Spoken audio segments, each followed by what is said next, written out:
So basically, RACI matrix again is very powerful tool to identify where the stakeholders come in the larger context of your power interest, right? So you can again plot this in terms of their of the role that they're playing with respect to your project. So if it is here, this one is basically about your project or your activity, the requirement. It's nothing to do with their role or thing. So your power interest grid is one thing, and then here this is with respect to your project, that this CRM product development installation project, for instance, if you're talking about it. Within that, what is each stakeholder or each manager or each person, what is the kind of RACI that they would play. So RACI stands for responsible, accountable, consulted, and informed. So that means that What again, is S doing there? SC is also there. SC is what I have added. SC is this one, supportive. Okay, we'll come to that. I've Okay. added that coming from a different thing. I have, that's also another flavor of this RACI, but that's not used much. But I have added that to. This is something Mm-hmm. again that I created about a good 8 years ago. So RACI is responsible, accountable, consulted, informed, and if you want to add S there, you can add that as supportive. So essentially, you're trying to identify which stakeholder needs to be informed, which stakeholder has to be consulted, and who has to be held accountable, and who is responsible for a particular feature, for a particular functionality, a task, whatever it is, right? So that means that if you're working on, for example, a task could be create requirements. Yesterday we were talking about the responsibility of business analysts to own the requirements, right? So here, if you're a BA, for example, a business analyst would have the create requirements and own requirements, manage requirement, all of that. Who is responsible and accountable for that? It's the BA. Whereas if it's a solution, for example, we were discussing the solution deployment, technology stack identification, it's the architect. So the architect is accountable. But then who can be consulted in that? An SME can be consulted, a developer can be consulted in that solution identification, right? So that's why when you try and create this RACI matrix, it's important that you clearly identify who are responsible for that particular task, feature, whatever it is that you identify, and then who is accountable, who can be just consulted. Just they don't have any say. If anything goes wrong, you don't have to. Again, this is the traditional approach, to be honest. Again, in Agile, end of the day, the team is responsible, right? There's no finger pointing on fault finding within Agile. It's a collective effort of the team. If the particular deliverable goes wrong, if it's a failure, then you're not pointing fingers to anybody. It's actually collectively the team says that, okay, we messed it up, let's see why we went wrong, and then try and rectify. So again, just keep these two things separate. These things are all old school traditional ways of doing things, but I wanted you to know because it's important. You can use this as a tool. It's a powerful tool, but then not much of use in the Agile context. So responsible means they do the work. Basically, they're the people who are responsible for your BA. You would create the requirements, and then accountability is basically the decision makers who is held accountable for doing something if something goes wrong, right?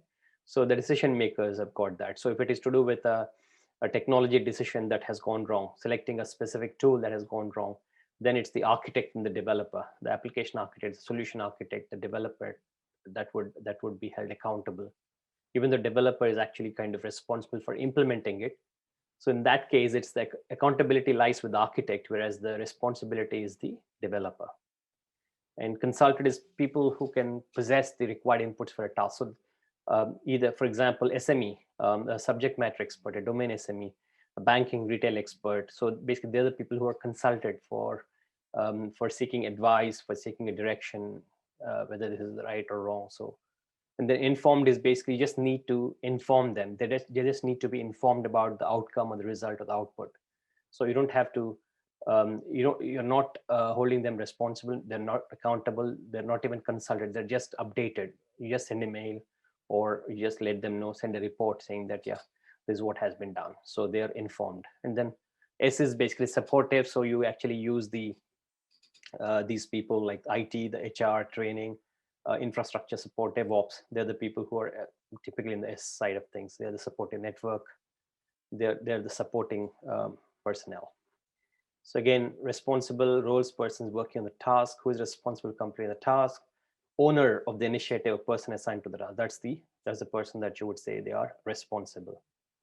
And accountable is the people who are taking decision, they're approving the completed task. So people who review and approve. So those are the accountable. And then they're answerable for all key decisions, as I said, good or bad. Yeah, typically those will be bad. That's when people will get pulled up. And then S is supportive. So the roles of person supporting the initiative and whose commitment is needed to succeed.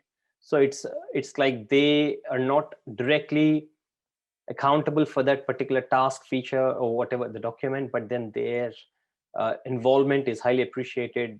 That would really result in something. Typically experts, sponsors, initiative, head of department, those are people that are supporting the whole initiative, right? They're not accountable, they're not responsible, because they're not taking key decisions about the technology, about which tool, which product. They've got the budgets, but then they're not really taking the day-to-day decisions, right? So they're not held accountable to that extent, but then they're supporting this whole, how the team operates, how they're working on.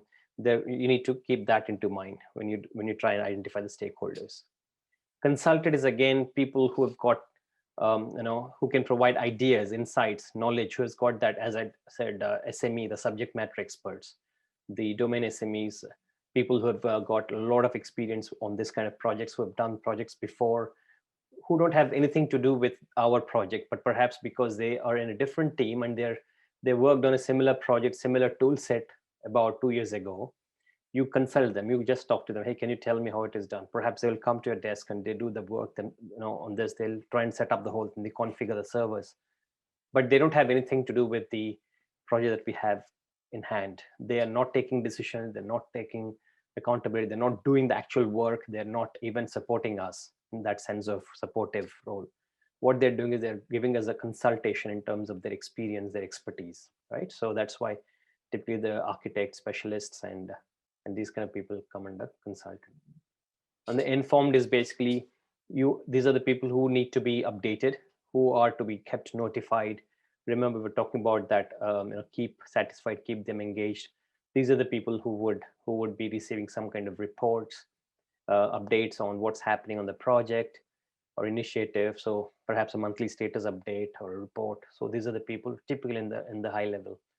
So they're not really involved in the day-to-day operations of this project or things like that. So that's the informed. So if you just take this as a rule of thumb, that would, so R, responsible, A, accountable, then S is supportive. Some people don't use the supportive, they can just say consulted and then informed.